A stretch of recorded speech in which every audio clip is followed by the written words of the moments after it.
कवरदा हरी विठ्ठल श्री ज्ञानदेव श्रीमंत श्री जगद्गुरु तुकाराम सद्गुरु जोग महाराज। निंदी कोणी मारी वंदी कोणी पूजा करी, मज हेही नाही तेही नाही वेगळा दोही पासोनी।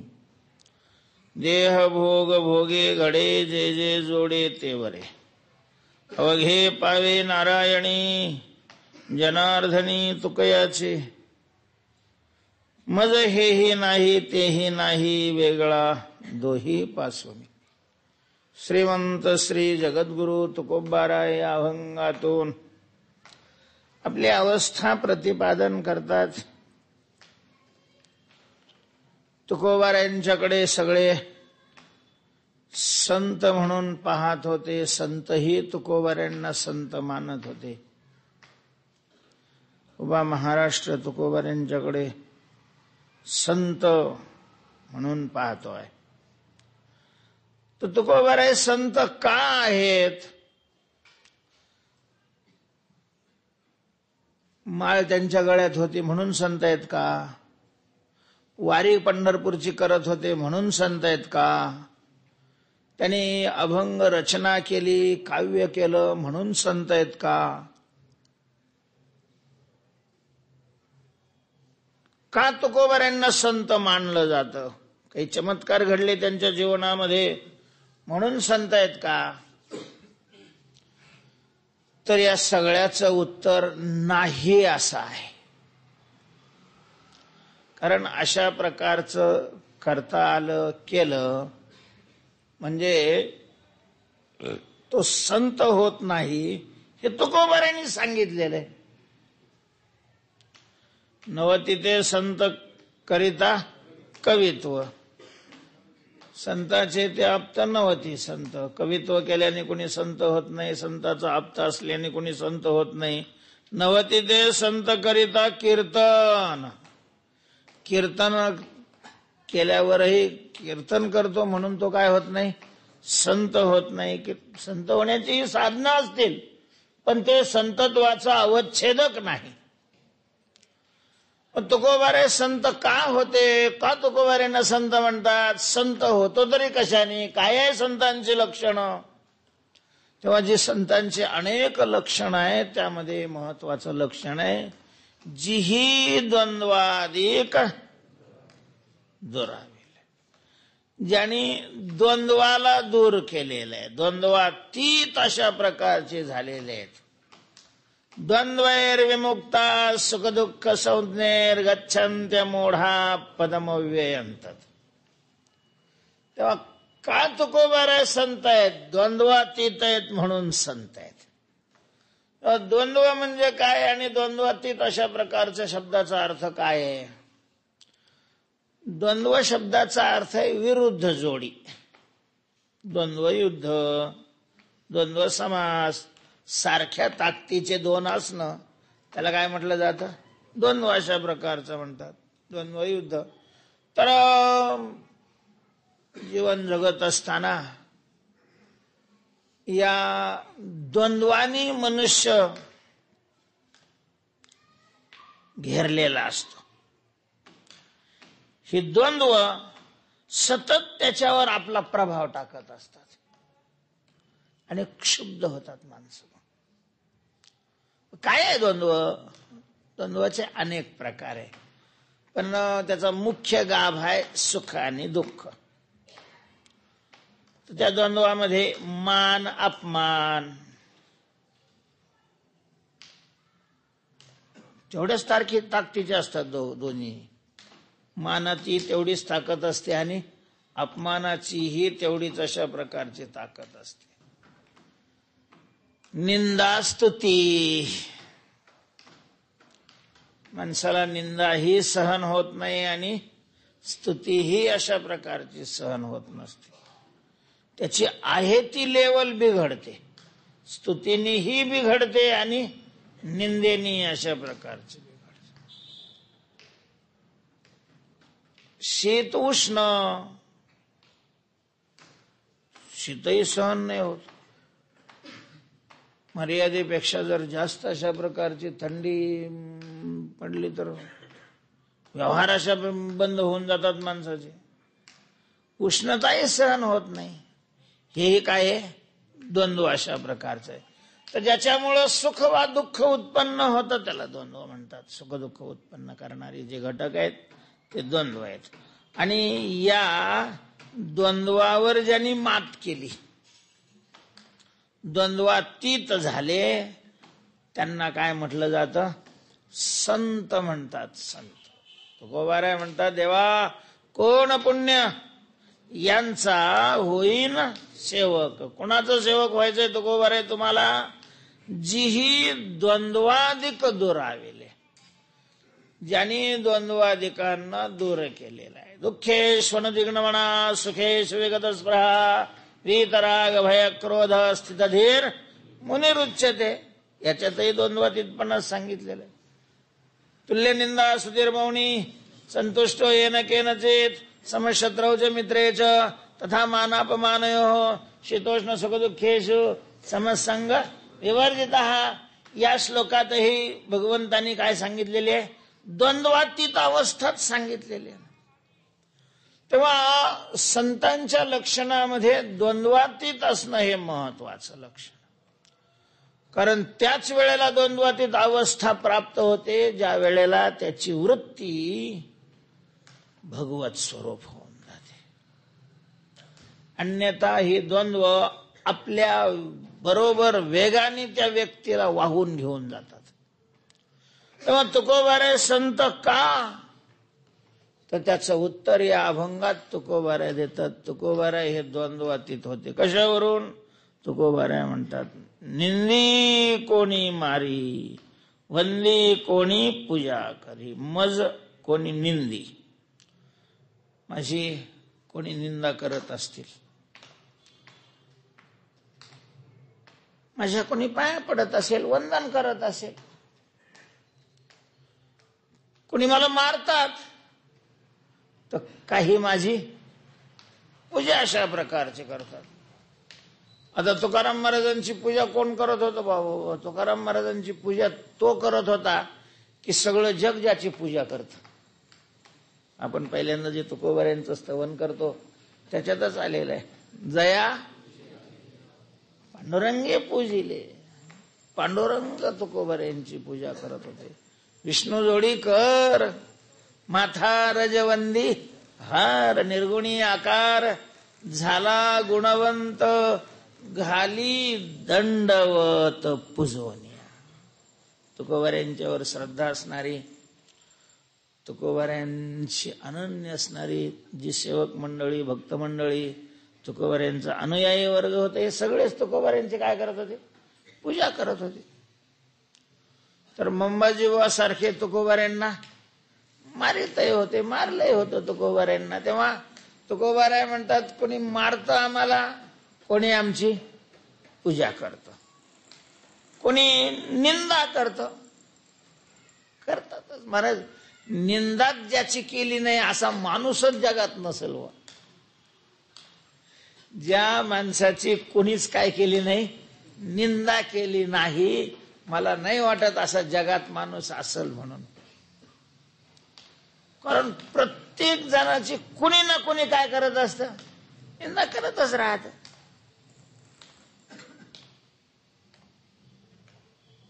आणि कोणीतरी वंदन करणारही असतं.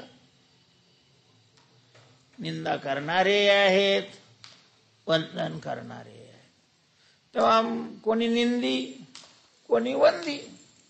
तुकोबाराय म्हणतात, मज हेही नाही, मज तेही नाही.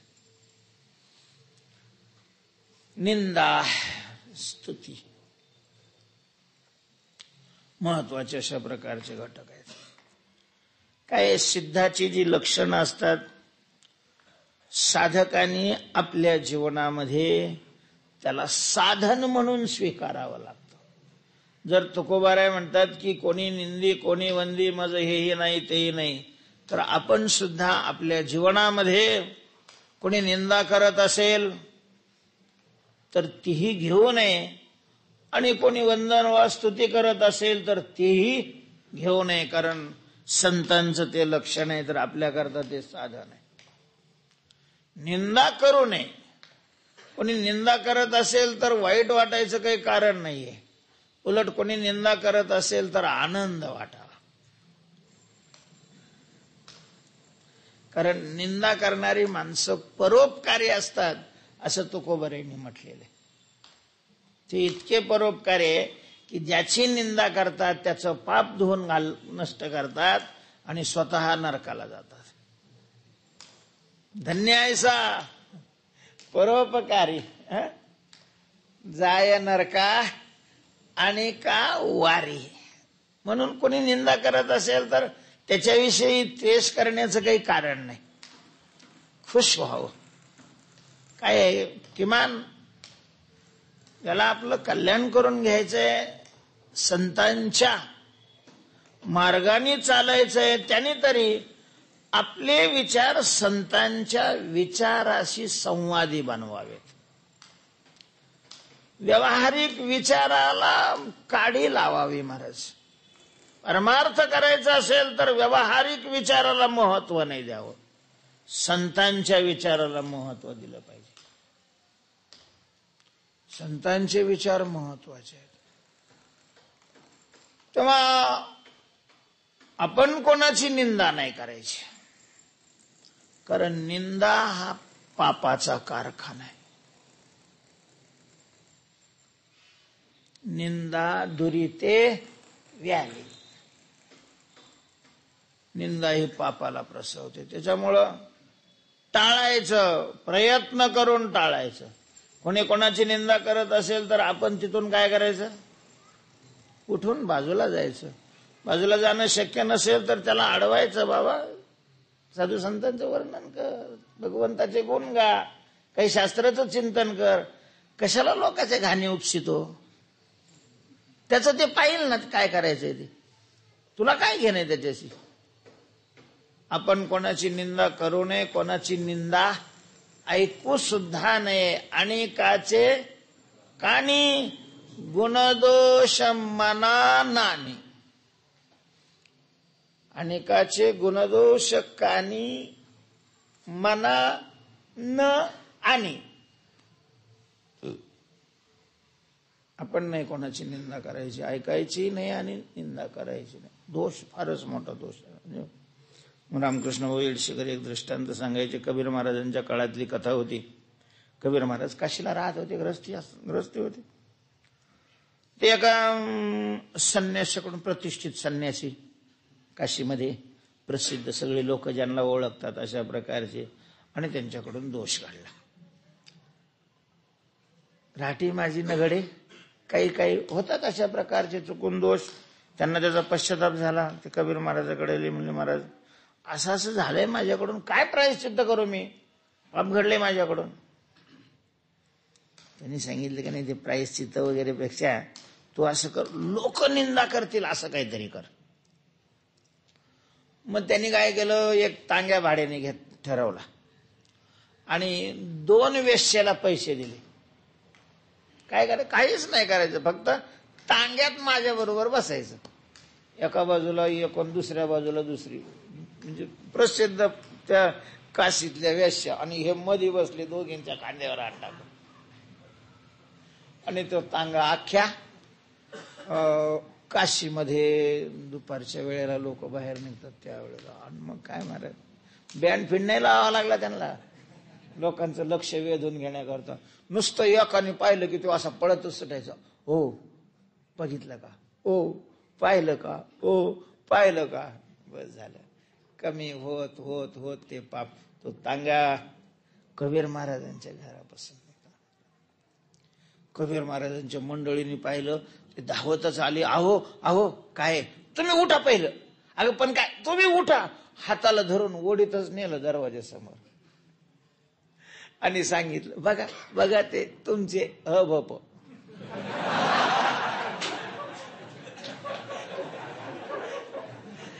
कबीर महाराजांनी पाहिलं, बस म्हटलं आता त्याचं शेवटचं जेवढं होतं तेवढं आलं आपल्याकडे, चला.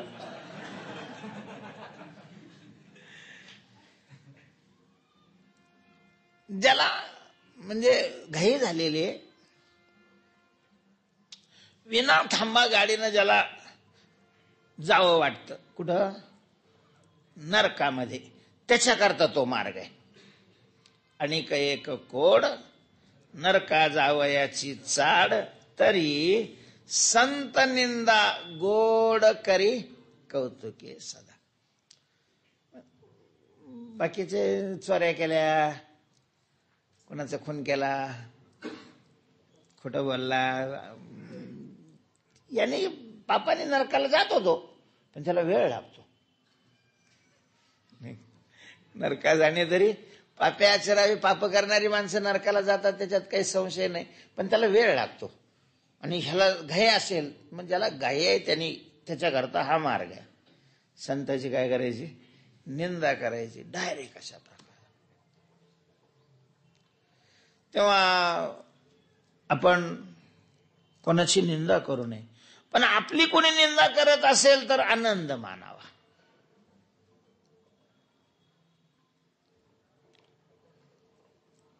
का तर निंदा करणारा ज्याची निंदा करत असतो त्याचं पाप याच्याकडे येतं, तो पाप मुक्त होतो. येती निंदकापाशी अशेषही, म्हणजे त्याच्याकडं काहीच शिल्लक राहत नाही, लगे सगळीच्या सगळे पाप येतात. त्यामुळे कोणी निंदा करत असेल तर आपण आनंद मानावा साधकाच्या करता. म्हणजे महात्मे त्यांना तर निंदेविषयी काही वाटतच नाही. तुकोबाराय म्हणतात मज हेही नाही. हेही नाही म्हणजे निंदेचं दुःख नाही. अन्यथा महाराज निंदा सहन करणं तितकं सोपं नाही. निंदा सहन करणं तितकं सोपं नाही. संभावित माणसाची जर निंदा होऊ लागली तर त्याला मरणापेक्षाही दुःखदायक असते. भगवान म्हणतात संभावितस्यचा कीर्तीर मरणात दतिरिच्यते. पण हा विचार पारमार्थिक नाही. जरी देवाने सांगितला असला तरी अर्जुनाला व्यावहारिक दृष्टीनं तो भगवंतांनी तो विचार सांगितलेला आहे, पारमार्थिक दृष्टीनं नाही. औरंगाबाद जिल्ह्यात कन्नड तालुक्यामध्ये कन्नडच्या जवळच कालीमठ नावाचं एक स्थान आहे. सुंदर स्थान आहे. निवांत आहे, डोंगराच्या जवळ आहे, सगळी आमराई आहे आणि तिथं कालीमातेचं मोठं मंदिर बांधलेलं आहे. प्रणवानंद सरस्वती नाव होतं त्यांचं. संन्यासी होते. त्यांनी अगदी खूप कमी कालामध्ये 3-4 महिन्यामध्ये ते मंदिर उभारलं. त्यावेळेला ते इतकं प्रसिद्ध झालं की पौर्णिमेला 1.5 लाख लोक दर्शनाला यायचे. कोणाला पैसा मागितला नाही, काही नाही, मंदिर बांधलं. लोक खूप मानायला लागले. संभावित अशा प्रकारचं व्यक्तिमत्व तयार झालं. आणि त्या पेपरबाजी झाली व त्यांची. ते धुळ्याला एक जणांनी त्याने जिल्हा परिषद मध्ये काहीतरी भ्रष्टाचार वगैरे केला, त्याच्यात त्यांचं पेपरमध्ये काय आलं, नाव आलं की त्यांनी तिकडे पैसे गुंतवते. यांचं ह्यानी थोडीच काही ते भ्रष्टाचार केला, पण त्यांचे पैसे इकडे आले असं काहीतरी नाव आलं आणि त्यांना ते कळालं. ते ध्यान मंदिर जे होतं त्यांच्या राहण्याच्या याच्यामध्ये ते आत गेले, ते पुन्हा वरच नाही आले. त्यांचं प्रेतच वर काढावं. म्हणजे नाही सहन झाली त्यांना ती निंदा. प्राणोत्क्रमण. निंदा सहन करणं तेवढं काय नाही सोपं. सर्वसामान्याची गोष्ट वेगळी, तरी दुःख होतच म्हणा. पण जेवढा मोठा मनुष्य असतो, संभावित असतो, जेवढी स्तुती होते, तशा माणसाची जर निंदा झाली तर ते अत्यंत जड अशा प्रकारचं जातं, तिला सहन करणं. पण तुकोबाराय म्हणतात आम्हाला त्याचं दुःखच होत नाही. असं का बरं? तुकोबाराय म्हणत असतील की कोणी निंदा करत असतील तर आम्ही ती स्वीकारित नाही, अर्थात आम्हाला त्यामुळं काही दुःख होत नाही. बरं, कळतच नाही असं म्हणावं तर निंदी कसं मग? कोणी निंदी याचा अर्थ त्यांची कोणी निंदा केलेली आहे हे त्यांना कळालेलं आहे. आणि मग निंदा केल्यानंतरही काहीच वाटत नाही. कारण काय? दगडाला काही वाटत नाही, पण दगडाला कळतच नाही. जड आहे अशा प्रकारचा तो. तुकोबाराय म्हणतात की निंदेचं काही वाटत नाही. का बरं? काही वेळेला कोटगी माणसं असतात, त्यालाही काही नाही वाटत, कारण त्यांनी लाजेला तिळांजुळीच दिलेली राहते.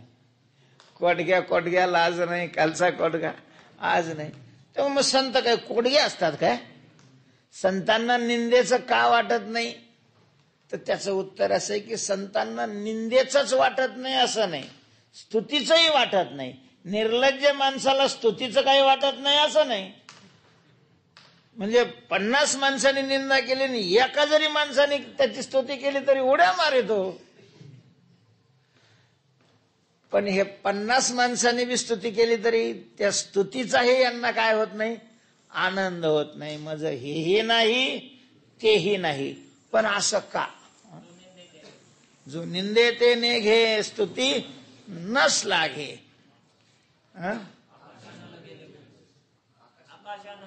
हा, आकाशा न लगे लेपू जैसा जैसा आकाशा लेपू न लगे. एखाद्याला आकाशाचा राग आला आणि तेव्हा असा वर तोंड करून थुकला आकाशावर, तर ते थुका काय आकाशाला लागतच नाही. तो कुठं पडतो म्हणा. ते तर खरंच आहे. काय असतं, एखाद्याला आपण जर पार्सल पाठवली आणि त्याने जर ती स्वीकारली नाही तर ती पुन्हा कुठे येत असते? ते पाठवणाऱ्याकडे येते आणि त्याच्याकडून डबल पैसे वसूल केले जातात, जायचे पण आणि यायचे पण. तसं कोणी पाठवली निंदा तर त्याने नाही सोडली का ती मग त्याच्याकडेच जाते पुन्हा. पण ही संत मंडळी का घेत नाही? त्यांना आनंद स्तुती केल्यावर का होत नाही आणि निंदा केल्यावर दुःख का होत नाही? महाराज, आपल्याला किती आनंद होतो कोणी जर स्तुती केली तर. वा महाराज, काय कीर्तन झालं.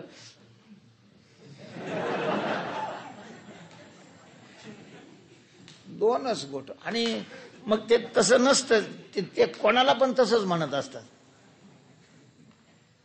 त्याला ते कीर्तन आवडलेलं असतं असं नाही, ते कीर्तन चांगले झालेलं असतं असंही नाही. पण आता तो एक ही बनलेला आहे, तो एक व्यवहार अशा प्रकार झालाय व त्यांना खुश करण्याकरता आपलं चोपडायचं त्यांच्या तोंडावर.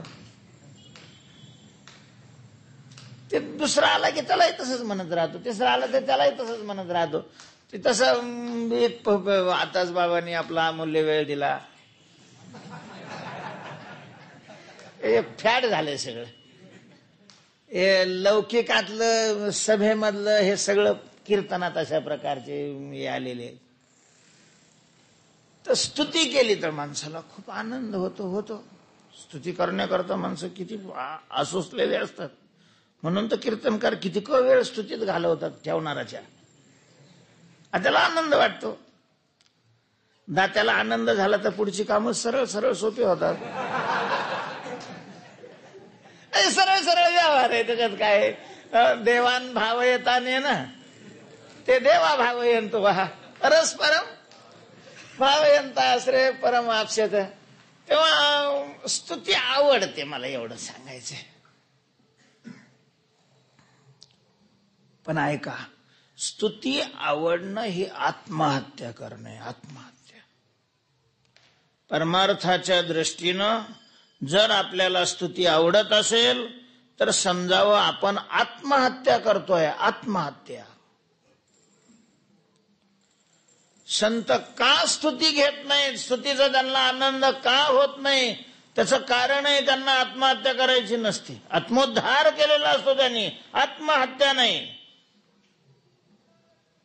स्तुती आत्महत्या कशी आहे? त्याचं कारण आहे, स्तुती करणारा जी स्तुती करत असतो ती कशाची स्तुती करतो? आमची, तुझीच. पण तुमच्या कशाची? गुणाची, विद्वत्तेची, औदार्याची, श्रीमंतीची असलं तर, आता स्तुती करणाऱ्याला त्याच्या ठिकाणी हे असावं लागतात असं पण नाही, पण समजा आहे असं मानून असं आपण मानलं तरीही ती स्तुती आपण जर स्वीकारली, कारण आनंद स्वीकारल्यानंतरच होईल ना. तर ती आत्महत्या कशी आहे, तर त्याचं कारण आहे तो आपल्या देहाला पुढं करून स्तुती करत असतो आणि देह आपलं स्वरूप नाही. ती स्तुती घेणं म्हणजे देहाला मी मानणं, आणि देहाला मी मानणं म्हणजे आत्म्याचा घात करणे. जया देह संबंधात प्रतिपदी आत्मघात.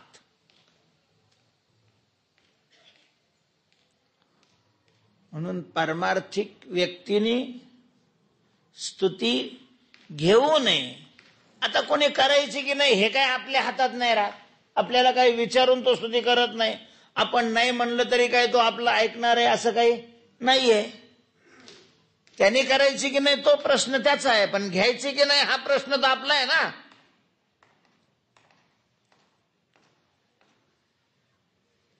संत स्तुती घेत नाहीत. हा, ती तर साधक अवस्थेत म्हटलेलं आहे.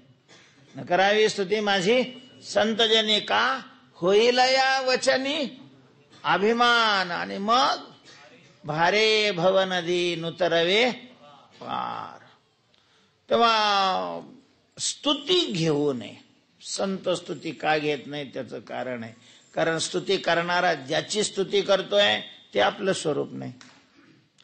तेच संत ना, ज्याने आपल्या स्वरूपाला, वास्तव स्वरूपाला ओळखलेलं आहे. आत्मज्ञाने चोखडी संत ते माझी रूपडी. म्हणजे स्वस्वरूपाला ओळख. बरं, आपल्या स्वरूपाची तो स्तुती करू शकत नाही, करत नाही. का बरं करत नाही? ते स्वरूपच असं आहे का त्याची स्तुती करताच येत नाही. गासी तरी एक विठ्ठलची गाई, नाही तरी ठाई उगासे, निर्गुणी तो नाही बोलाचे कारण. देवाचे स्वरूप पाहुनिया स्तुती तरी ये जे चांगाव्या, स्तव्य बुद्धीशी लया जाईजे का. अरे संतांच्या वास्तव स्वरूपाची स्तुती आपण करूच शकत नाही. झाली बोलायाची सीमा, संपलं. काय वाणू आता नपुरे हे वाणी मस्तक चरणी ठेवीत असे. तेव्हा आपलं जे वास्तव स्वरूप आहे त्याची तो स्तुती करत नाही. त्याची जो स्तुती करतोय ते आपलं वास्तव स्वरूप नाही. आपली स्तुतीच करत नाही तर घ्यायची काय कारण आहे. निंदा का, निंदेचं बी तसंच आहे. निंदा ही करतो तो कशाला समोर करून करतो, त्याच्या शरीराला, त्याच्या बुद्धीला, त्याच्या गुणाला, त्याच्या अवगुणाला. आणि त्या अवगुणाशी, त्या बुद्धीशी, त्या शरीराचा आपला काहीही काय नाही, संबंध नाही. अशा विचारावर महात्मे सतत आरूढ असल्यामुळं ते निंदाही घेत नाहीत, स्तुतीही घेत नाहीत. कुणी मारत असलं तर तेही घेत नाहीत, आणि कुणी पूजा करत असलं तर तेही घेत नाही. पूजा करणारा तरी कोणाची पूजा, तो गंध लावतो कशाला, चैतन्याला. तो कशाला गंध लावेल, कपाळाला. पाणी कशावर टाकेल, पायावर. कपाळ काय, पाय काय, हार कशात घालेल, कशाला घालेल, गळ्यात घालेल. शाल कशावर टाकेल, अंगावर टाकेल. पाकिट कुठं देईल, हातात देईल. आणि हा सगळाच अशा प्रकारचा भाग हा कशाचा आहे, शरीराचा आहे, प्रकृतीचा आहे. जर तो संत असेल तर त्या शरीराला माझं म्हणत नाही, मी म्हणत नाही. मग जे मी नाही, जे माझं नाही, त्याची कोणी पूजा करत असेल तर आनंद. एखाद्या दगडाची पूजा करत असेल तर बाजूने जाणारला त्याचा काय आनंद होतो का, काय संबंध आहे का, आपला काय संबंध नाही. तेव्हा तुकोबाराय म्हणतात की माझी आज अशी अवस्था झालेली आहे की निंदी कोणी मारी. तुकाराम महाराजांना तर एकच पठ्ठ्या, निंदितही होता आणि मारितही होता. बंबाजीबा तुकोबारायची काय करायचा, निंदा पण करायचा. आणि एक वेळेस त्यांनी मारलं सुद्धा. तुकाराम महाराज रोज कीर्तनाला येऊन बसायचा, कीर्तन ऐकण्याकरता नाही, काही दोष दिसतात का हे पाहण्याकरता. आता तुकाराम महाराजांना काही देवाच्या साधना म्हणूनच कीर्तन करत होते, त्याच्यामुळे दोष असायचं काही कारण नाही. ज्या दिवशी मारलं मग त्या दिवशी लाजला, सगळ्या लोकात एकत मारलं. आणि आता पुन्हा कीर्तनाला कसं जायचं, तो काही आला नाही कीर्तनाला, पसरला होता असा वसरीवर. तुकोबारांनी पाहिलं, अरे रोजच्या श्रोत्याची जागा रिकामी, श्रोता कस काय आला नाही. तुकाराम महाराजांनी सगळ्याची माफी मागून दुसऱ्याजवळ विना दिला आणि तिथं गेले. पाहिलं तर झोपलं तर लागले दावायला त्याच्या हात, लय त्रास झाला का तुम्हाला. अर्थात आत्मसाक्षात्कार झाल्याशिवाय अशा प्रकारची स्थिती येणं काय कठीण आहे. म्हणजेच तुकोबारायांनी नाही घेतलं ते, त्यांनी शिव्या गाळी दिलेली तीही घेतली नाही आणि मारलेलं तेही घेतलं नाही. निंदी कोणी मारी, वंदी कोणी पूजा करी. शिवाजीराजांनी नजराणा पाठवला, पूजा आहे, तीच तुकोबारायांनी नाही स्वीकारली. तेव्हा निंदी कोणी मारी, वंदी कोणी पूजा करी. तुकोबाराय म्हणतात मज हेही नाही तेही नाही. म्हणजे याचा आनंदही होत नाही आणि त्याचं दुःखही अशा प्रकारचं होत नाही. का होत नाही तर दोही पासून वेगळा. त्या दोन्ही क्रिया ज्याच्यावर घडतात त्याच्यापासून मी काय आहे, वेगळा आहे. अशा प्रकारचा देहापासून मी वेगळा आहे. आणि हे सगळ्या क्रिया देहावर घडतात, मी त्याच्यापासून वेगळा असल्यामुळं मला हेही नाही आणि मला तेही नाही. मग तुम्ही कशा रीतीनं पाहता त्याच्याकडं. देह भोग भोगे घडे, जे जे जोडे ते बरे. देह भोग भोगे घडे, हा देहाचा भोग आहे.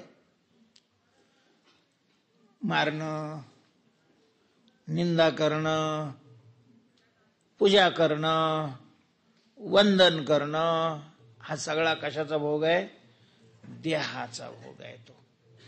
आणि भोगाने तो घडतो. याचा अर्थ असा आहे, भोग म्हणजे प्रारब्ध. या शरीराचं जे प्रारब्ध आहे, प्रारब्धाप्रमाणे त्या शरीराला भोग घडतात. तुकोबारायांची महाराज निष्ठा म्हणजे निष्ठा आहे. तुकोबारायांनी स्पष्टच म्हटलेलं आहे, प्रारब्धेची वाढे मान, प्रारब्धेची जोडे धन आणि प्रारब्धेची वाढे नाही. महाराज आपण विश्वासात कमीच पडतो. आपला संतावर जेवढा विश्वास पाहिजे तेवढा नाही. जरी घरदार सोडलेली असली बायका पोरं केलेली नसली तरी संतावर आपला विश्वास आहे असं म्हणूच शकत नाही आपण. लौकिकाचे जे घट्ट अशा प्रकारचे विचार बसलेले, त्याच्यातून कधी आपली सोडवणूक होईल, देव कधी आपल्यावर कृपा करेल कोण जाणे. असं आपल्याला वाटतच नाही की प्रारब्धामुळे हे मिळालेलं आहे. नुकसान झालं तर कदाचित म्हणतो चला आता प्रारब्धातच नव्हतं आपल्या, तर कायला आपण तरी काय करायचंय. पण मिळाल्यावर प्रारब्धात होतं म्हणून मिळालं असं नाही म्हणत. पठ्ठ्या बावळे ते लोक, कमवायची पण अक्कल लागते.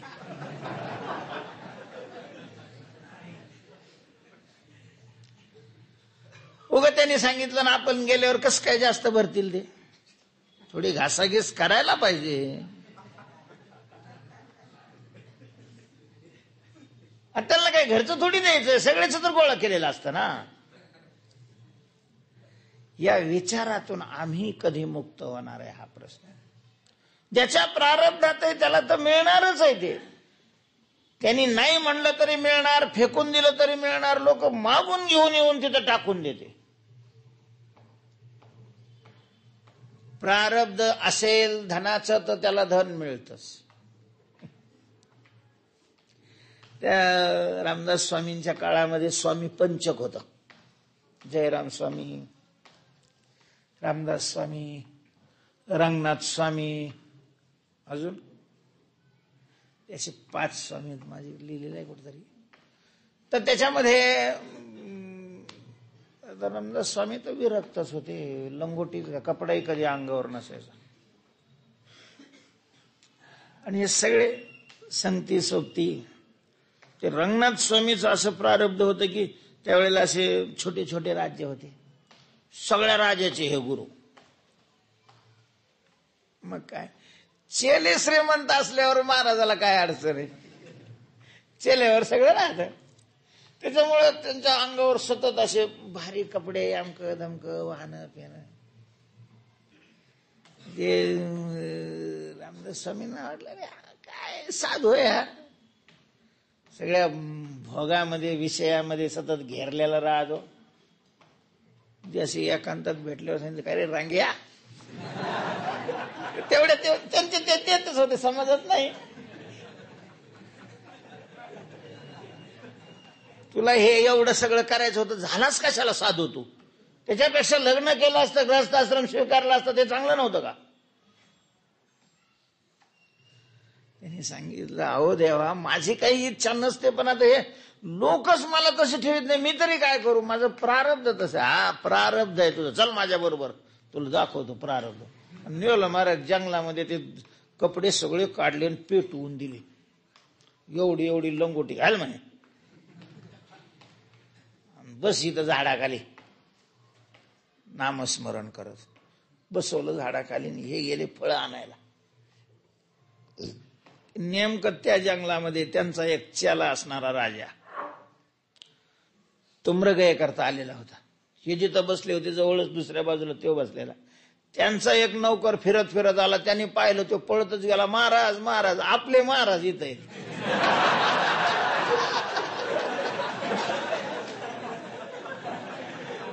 काय तो राजा आला, हे उघडे. मग ते राजाने ती शाल टाकली आपली त्यांच्या अंगावर.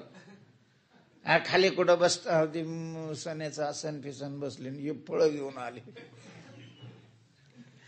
बघ म्हणे आता मी गेलो होतो का याच्याकडे? तर प्रारब्ध आपलं काम करत राहत. तेव्हा देह भोग भोगे घडे, भोगे देह भोग घडे, भोगे प्रारब्धे, प्रारब्धाप्रमाणे देहाचा भोग घडतो. नाही महाराज, काही श्रीमंत असले तरी एखाद्याचं प्रारब्ध खायचं नसलं तर त्याला रोग असा होतो का त्याला खाताच येत नाही, नाही खाता येत. लोकांनी मोठी बिल्डिंग, गुडघे केल्या गाद्या, आणि ते पोथ्यावर झोपलेलं. त्यानं म्हणलं का इकडं वर नाही, तुम्ही झोपा. आता आम्ही तर झोपणारच की बरं. मालक खाली, ते बाई म्हणे जाऊ दे त्यांना झोपू दे. अहो पण असं का? ते म्हणे त्यांना ॲलर्जी आहे. ते मऊ गादीवर पडले की आज एवढ्याला गांधी येतात. आता काय करणार आहे? प्रारब्ध महाराज. पिशवीत भाकर असून त्या दिवशी जर उपाशी राहण्याचं प्रारब्ध असलं तर भाकरीचं गठोडं सोडायलाच काय मिळत नाही, वेळ मिळत नाही, त्याला उपाशीच राहावं लागतं. फलाच्या बाबतीत प्रारब्धाला मानावंच अशा प्रकारचं लागल, मानावंच लागतं. तुकोबाराय स्पष्ट म्हणतात की भोगे देह भोग घडे, भोगे प्रारब्धे. देहाचे भोग अशा प्रकारचे घडत राहतात. मग कधी अनुकूल असतील, कधी प्रतिकूल अशा प्रकारचं असतील. अनुकूल असले तर लोक पूजा करतात, प्रतिकूल झालं की पूजा करणारेच त्याचे काय करतात, निंदा करतात, मारायला मागं पुढं पाहत नाही. मग आम्हाला वाटलं लय साधू आहे हा, बोंबला.